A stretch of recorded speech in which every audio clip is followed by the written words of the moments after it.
Au secours, au secours! Aidez-moi! Regardez, c'est la rose du ciel.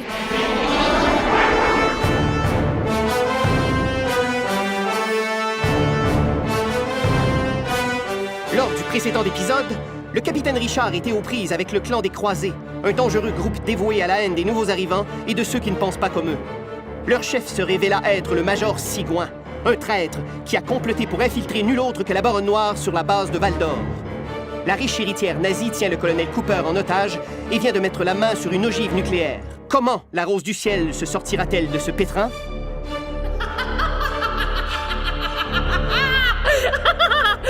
Si vous pensez que je vais vous laisser vous approcher de cette ogive, baronne...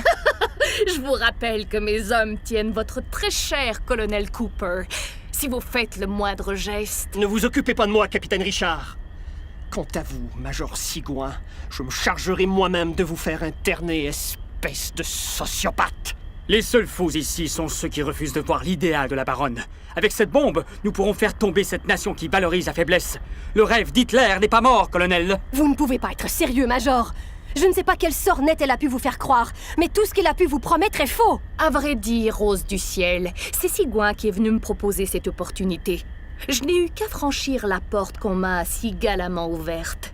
Ceci dit, Fräulein, il se fait tard. Je dois décider quelle ville je vais atomiser. La Baronne Noire monte à bord de l'avion de chasse et engage les moteurs. Le major Sigouin l'interrompt avant qu'elle ne referme le cockpit. Madame la baronne, et maintenant, qu'est-ce qu'on fait pour la suite? Vas, quelle suite? Eh bien, allez-vous envoyer quelqu'un pour venir nous chercher, mes hommes et moi? Nous voulons continuer notre combat, baronne. Nous voulons faire partie de votre idéal.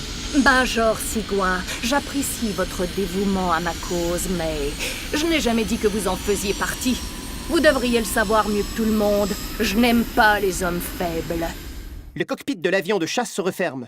La Baronne Noire lance un dernier sourire moqueur au major Sigouin. Au Wiedersehen.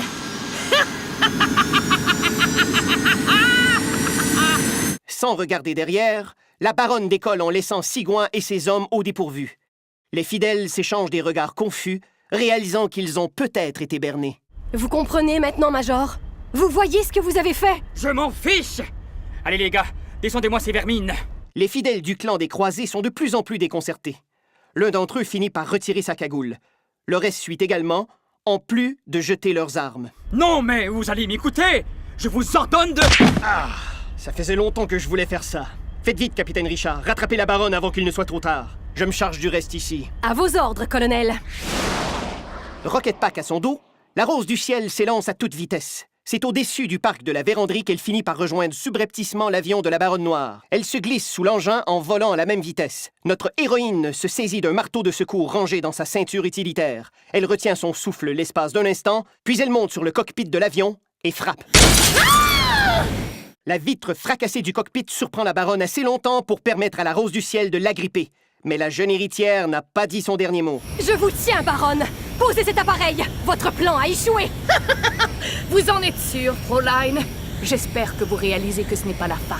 Vous l'avez vu aujourd'hui, il y aura toujours des gens qui rejoindront mes rangs tôt ou tard.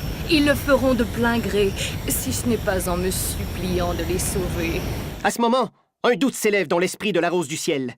Est-il envisageable que la peur puisse pousser les hommes bons à trahir leurs semblables? La baronne aurait-elle raison?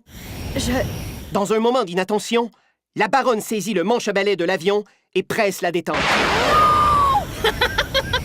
Maintenant, vous avez le choix, capitaine. Moi ou un missile nucléaire qui va exploser dans une minute, tout près de Val d'Or. Réfléchissez vite. C'est sans hésiter que la Rose du Ciel saute dans le vide pour poursuivre le missile pendant que la baronne prend la fuite avec l'avion de chasse. Ce n'est que partie remise, Rose du Ciel. Un jour, j'aurai ma revanche. C'est à une vitesse encore inégalée que Capitaine Richard parvient à rattraper le missile. Elle reçoit une transmission sur sa radio portable. Capitaine Richard, répondez. Quelle est votre situation? Colonel, vous avez déjà désamorcé un missile nucléaire en plein vol? Grand Dieu. Écoutez-moi attentivement, il ne nous reste plus beaucoup de temps. Il y a un panneau sur le côté, vous le voyez? Ouvrez-le. C'est fait. L'élément nucléaire n'explosera que lorsque la roquette n'aura plus de carburant. Vous devez rompre le lien avec le réacteur et le missile tombera comme une pierre sans faire de mal à personne. Ça y est, je crois que je... Rose du Ciel? Répondez, Rose du Ciel. Répondez! Au rapport, colonel. Désolée pour le silence radio. Le court-circuit du missile m'a un peu sonné. Je crois qu'il s'est écrasé dans les bois pas loin. Je suis tombée dans ce qui me semble être le lac Sabourin. Tout va bien, colonel. Nous sommes saufs. Le temps que la poussière retombe, le major Sigouin et ses collaborateurs sont mis aux arrêts, le missile est retrouvé et escorté en lieu sûr à l'aéroport de Val-d'Or. Nous retrouvons le colonel et Maria qui prennent le thé avant de quitter la région. Eh bien, c'est la dernière fois qu'on me charge d'escorter une arme nucléaire pour les Américains. Et dire que tout ça était pour qu'on puisse se défendre des Russes. Qui aurait cru que l'ennemi viendrait de l'intérieur? Mais dites-moi, capitaine, vous avez l'air un peu distraite. Je me trompe? Parfois, je me demande si on pourra un jour définitivement arrêter la baronne noire. Excusez-moi, vous êtes bien la Rose du Ciel? Oui, c'est bien moi. Oh, bonjour, je suis la fille du major Sigouin. Je fréquente également l'homme que vous avez sauvé des griffes du clan des Croisés. Mon père n'approuvait pas notre relation. Ça lui est visiblement monté à la tête et je pense qu'il mérite d'être en prison maintenant. Je voulais vous dire que nous ne sommes pas comme lui dans la région. Je vous jure que nous ferons tout ce qui est en notre pouvoir pour que de telles choses ne se tiennent plus sous silence. Merci. Merci pour tout ce que vous avez fait. C'est moi qui vous remercie. Chers auditeurs, c'est le cœur léger que nous terminons cette aventure explosive. Reverrons-nous un jour la baronne noire? Quelle sera la prochaine aventure de notre héroïne? Tant de questions, mais ne vous en faites pas, car vous pouvez dès maintenant vous procurer la toute première aventure de La Rose du Ciel dans un album de bande dessinée édité aux éditions Michel Quintin. Vous y apprendrez comment Maria Richard est devenue la Rose du Ciel et la manière dont elle s'y est prise afin de sauver la belle province des plans machiavéliques d'une baronne nazie. Disponible dans toutes les bonnes librairies. Chers auditeurs, c'est maintenant à vous de continuer l'aventure.